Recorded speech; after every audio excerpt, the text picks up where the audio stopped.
It might surprise you that Lila's debut episode, she was actually portrayed rather sympathetically.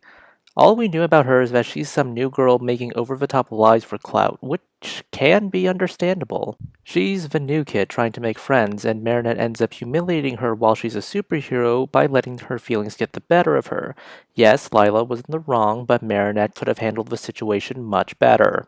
However, her subsequent appearances end up throwing out this whole she was only lying and using over the top lies for clout in order to make friends and court the boy she likes, and more like she's trying to be a master manipulator and is actually just a lucky idiot who sucks the collective intelligence of the room from regular miraculous interactions to 10-year-olds watching this while half asleep would be able to call out this show on its nonsense.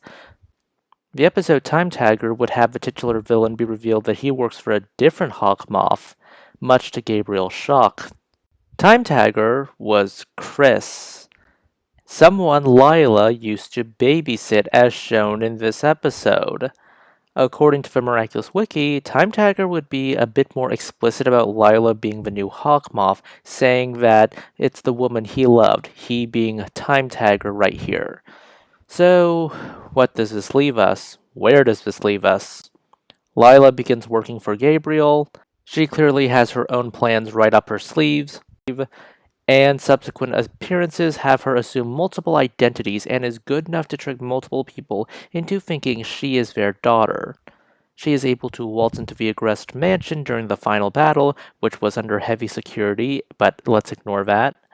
And she is now the new main antagonist, having acquired the Butterfly Miraculous. Do I need to repeat my age-old criticisms of Miraculous? Miraculous has no idea how to actually set up a plot like this and then execute it properly. I will remind you, before she gained the reputation of an evil witch who brought down the collective intelligence of anyone she interacts with like some kind of intelligence vampire, I don't think the fandom had much animosity towards her in her debut episode. Rewatching the early episodes with Lila, she appeared to be a better foil to Marinette. Putting aside the whole new kid trying to lie and get into the good graces of Celebrity Boy, she does have something interesting about her. Her lies and her clout chasing basically make her an interesting foil to Marinette. The early Miraculous episodes involving Lila, there's this constant theme with her where she likes the power and clout a superhero could give her, and that's why she likes being a superhero. It gives her power and clout, something that she likes in her civilian form. Marinette keeps her mouth shut about her famous actions.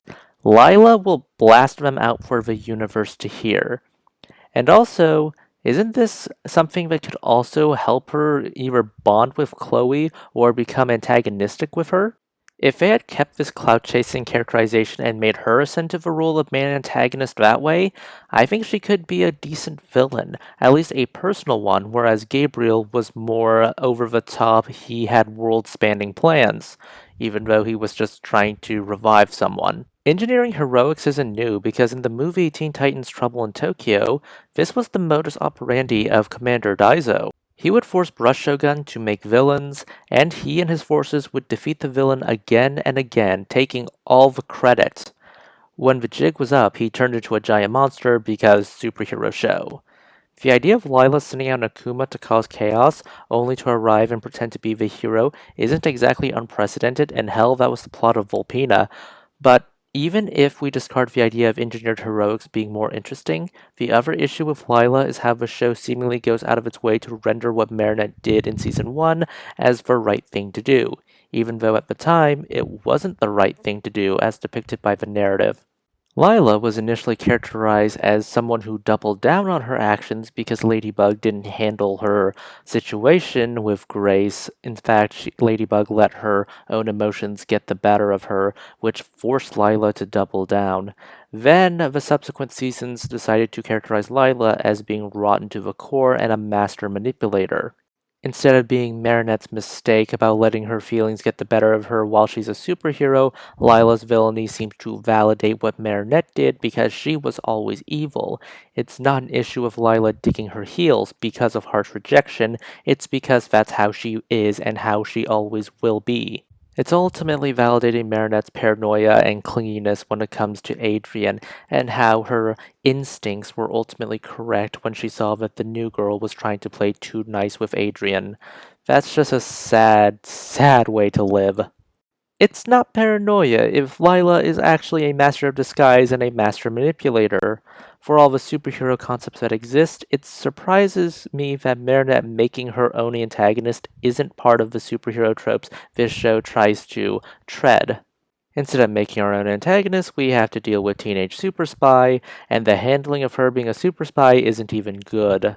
The idea is to make her this mysterious antagonist. The problem with mystery is that it needs to work with substance in order to make something work. Instead, Lila's handling is seeing mystery being used as a substitute for substance rather than having anything to substantiate it.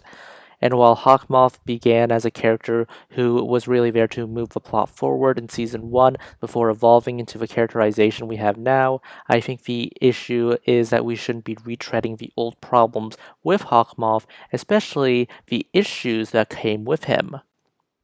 Lila as the main antagonist feels like the writers wrote themselves into a corner when coming up with main antagonists in future planning boardrooms. After a certain point, they decided to just simply make her into one.